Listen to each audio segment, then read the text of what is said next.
అందరికీ నమస్కారం. ఈరోజు హోటల్ స్టైల్ ఎగ్ బిర్యానీ ఎలా తయారు చేయాలో చూపిస్తానండి.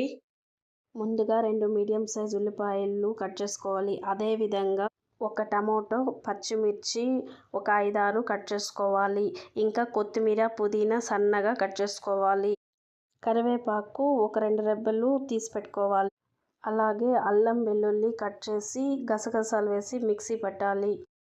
ఒక గ్లాస్ బియ్యంని బాగా కడిగి ఒక గ్లాస్ వాటర్లో నానబెట్టుకోవాలి. ఇప్పుడు మనం రైస్ ప్రిపేర్ చేసుకుందాం.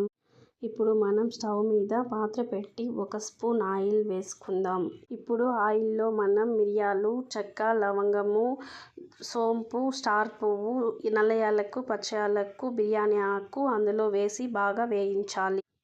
తర్వాత మనం అందులో పచ్చిమిర్చి యాడ్ చేయాలి. ఇంకా కరివేపాకు కూడా వేసి బాగా ఫ్రై చేయాలి. తర్వాత మనం ఒక గ్లాస్ నీళ్ళతో కలిపి నానబెట్టుకున్న బియ్యాన్ని అందులో వేసాను. ఇంకా 2 గ్లాసుల నీళ్లు వేసాను. ఈ మిశ్రమాన్ని వేరొక పొయ్యిపై పెట్టి ఉడికించాను. ఇప్పుడు మనం అదే పొయ్యిపై వేరొక బాండ్లీ పెట్టి 3 స్పూన్ల ఆయిల్ వేసి అందులో ఆనియన్స్ వేసి బాగా వేయించాలి. ఇంకో పక్క అన్నం ఉడుకుతుంది కదా, అందులో మనం ఇప్పుడు నిమ్మరసం కొద్దిగా పిండాలి. ఒక 5-6 చుక్కలు. నెయ్యి కూడా 1 స్పూన్ వేయాలి. ఇప్పుడు మనం ఆనియన్స్ చూద్దాం.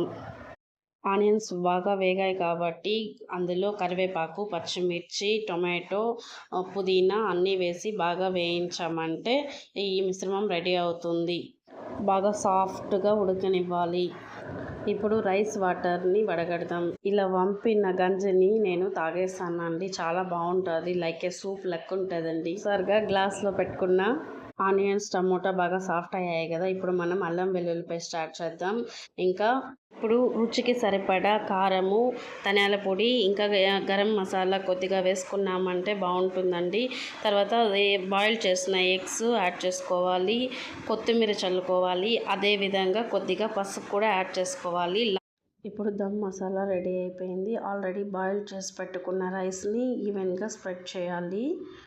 ఒక 5 మినిట్స్ ప్లేట్ మూసేసామంటే రైస్ రెడీ అయిపోతుందండి. మనకి ఎగ్ దమ్ బిర్యానీ రెడీ అయిపోతుంది. ఇందులో యూస్ చేసిన బియ్యం వచ్చి నార్మల్ సోనా మసూరి రైస్ అండి. అంతే అండి, మన super tasty egg biryani ready అయిపోయింది. హాట్గా సర్వ్ చేసుకొని తినే